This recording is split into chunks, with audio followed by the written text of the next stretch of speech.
Hello and welcome to Banking Carp. Are you fed up with changing rigs throughout every season? Well, this is one rig you can use all year with confidence. I'll show you how to tie this rig and more importantly why it works. This rig works in the winter, spring, summer and autumn, not because it's clever but because it solves problems that the carp face all year. Bait presentation, this hook will turn over and catch hold in the bottom lip no matter how the fish picks up the bait. It's hard for the fish to deal with, and the fish, they feed a little different in every season and they move about a little different.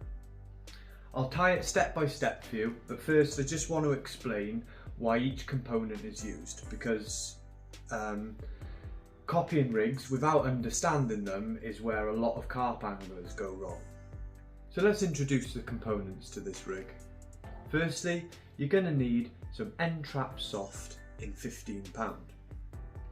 You're going to need Kamakura wide gapes in size 6. This is the most important part of this rig, so if you want to copy the hook I'm using, I have left a link in the description below. You're going to need some bait screws or a micro rig swivel. You're going to need some medium size shrink tube, a number 4 split shot and some bait floss. The tools that you're going to need are a sharp pair of scissors, a couple of rig pulling tools, a lighter and some extra tools that will make this job easier but you can do without are some crimps and a baiting needle. So let's go about making this slip D, my variation of it, this slip D noodle rig for the PVA bag setup. First product we're going to need is the Corda N-Trap Soft in 15 pound. Other low breaking strain coated braids can be used.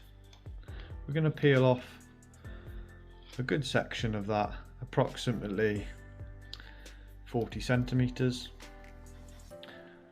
And we're going to use these sharp scissors to snip that off. Once we've got our hook link, we are going to go and strip all the coating off the braid. The reason why I do this and not just use normal braid is because I believe that the braid underneath this coating is stiffer than that you would find on a normal braided spool. So let's go ahead and strip that coating. So now I've just used my teeth to strip the coating off this. You can use a stripper tool, but if you don't have one, just use the teeth, take small segments off at one time, and that'll be fine. So what we're going to do now is make quite a big size loop, about as long as your index finger on average. It doesn't matter if it's a little bigger or a little smaller. And then we're going to go ahead and we're going to make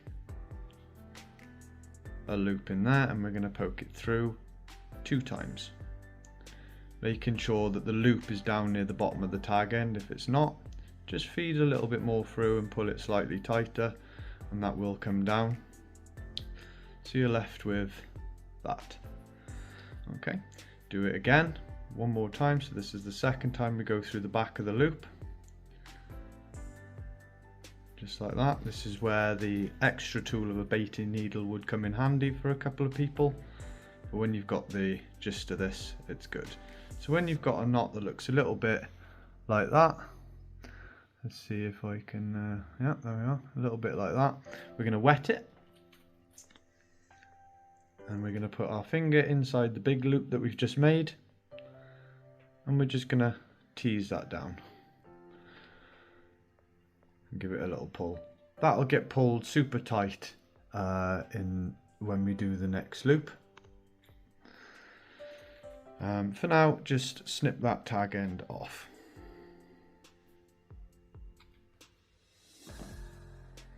And there's your loop.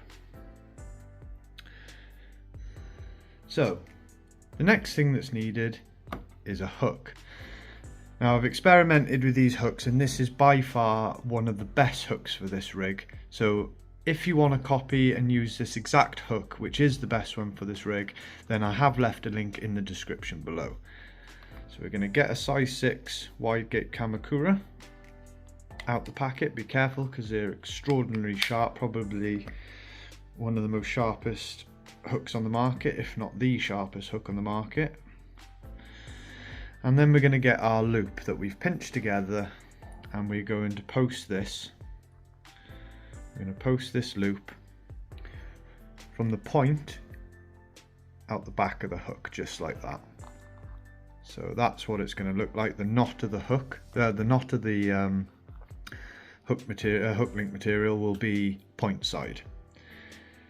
Then we're going to go ahead and we're going to put our bait screw on. So we pick up the hook link material and we pass material through. So then you've got those two on there just like that.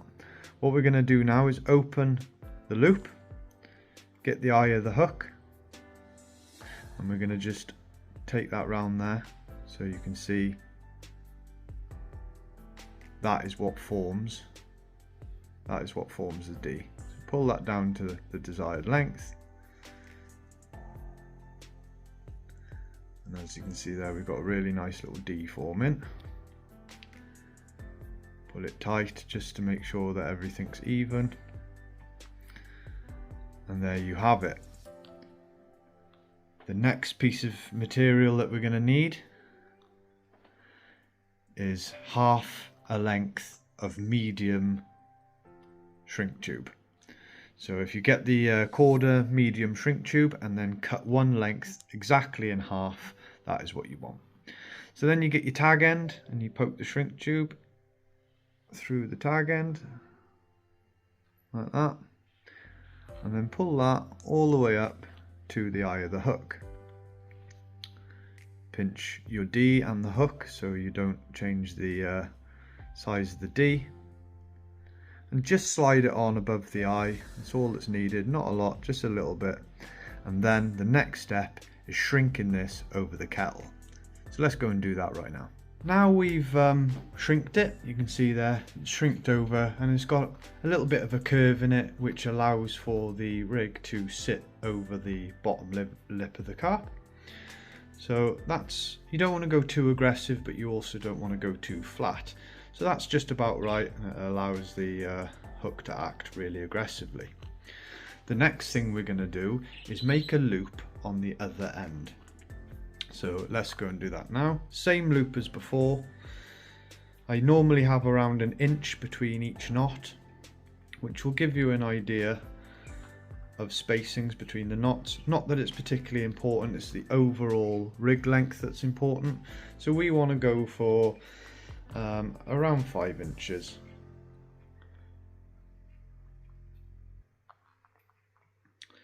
We're going to make that loop just like we did before, and then we're going to go through that loop twice. First time you go through it, just make sure you've got the rig the length you want,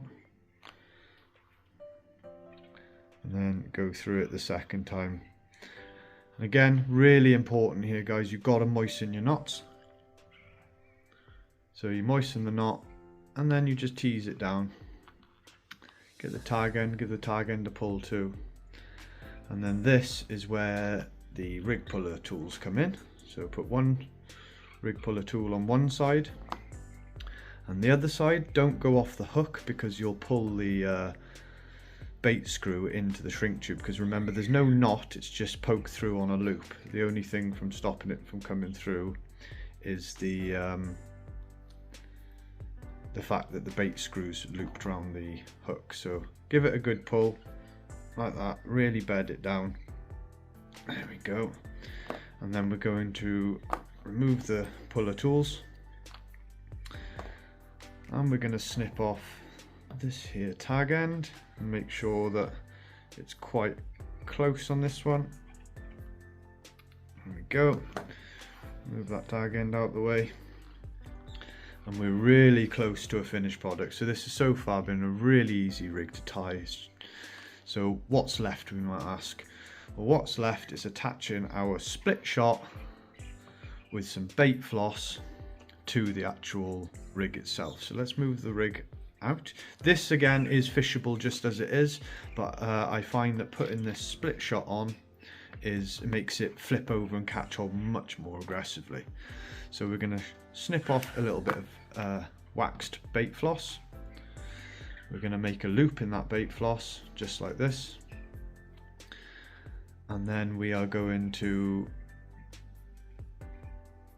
bend it in half like that and poke the two tag ends that you've made through that loop, so it's almost like a slip knot now. So once you've got that slip knot, you're going to poke the hook through both strands of the loop and pull that tight. Give it a real good pull. And now for the split shot. So we're going to put the split shot on. Again, all these things are quite fiddly, but you will get used to it. And then you can either use the crimp tool here or use your teeth. I just use my teeth to bite that down. We're going to cut off a tag end, leaving just a few centimeters. And then we're going to go ahead and blob that with a lighter. So we get a lighter and we burn that end just like that, and then dab down. And there's the rig. You've got a little knot here, so if you wanted to fish it as a pop-up, you can fish it sort of popped up, but very rarely do I use a pop-up. I like to use a wafter, and it's as simple as getting your chosen wafter, getting your bait screw, pushing the bait screw about halfway in, and then just screwing the bait onto your rig. And that, guys, is my version of the slip D noodle rig. I've not seen hardly anybody use this sort of type style of rig where it's kind of a bit of everything all in one. But yeah, that is what's working for me. A quick summary then of why this rig works. So it's a wafter, it's small. The split shot on the hook makes sure that the hook always faces down. So when it picks it up, the hook naturally goes down to be able to seat in the bottom lip. And that helps with the sort of turning over properties and catching hold. So it's on there and it turns over quite deep into the hand and catches hold. What helps hold the hook in place is the shrink tube, and also the ability for the bait to be blown out of the fish's mouth, leaving the entire hook free to seat into the fish's lip. So it's a very, very good hooker of fish. It retains its hook hold very, very well.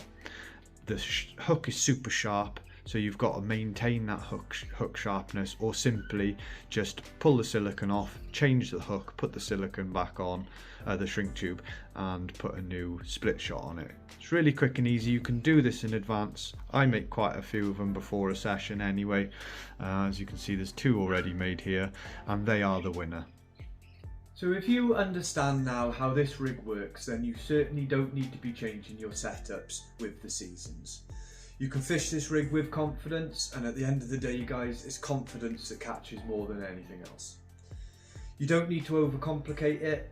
Just get the basics right, fish it well, and this rig will do its job for you. The most important part of this rig that I found is the hook. I've played around with a lot of different hooks, and the size 6 Kamakura wide gape has been the best hook to use in this setup. If you're interested in making this simple and copying it, I have left a link for this Kamakura hook in the description below. In the next video, I'm going to show you how to take this rig and turn it into this. A simple, reliable PVA bag setup that I use when I want to catch fish and have everything presented perfectly. If you want to fish this rig properly, guys, and avoid a lot of common mistakes, then make sure you're subscribed. So guys, if you want to turn this rig into a PVA bag like this, you're obviously going to need a leader. My advised leader is the drop-off tubing boom section, which I have a video on how to make it. So if you're interested in making your drop-off inline just like that, then hit this video and learn how to make my tubing boom drop off inlines.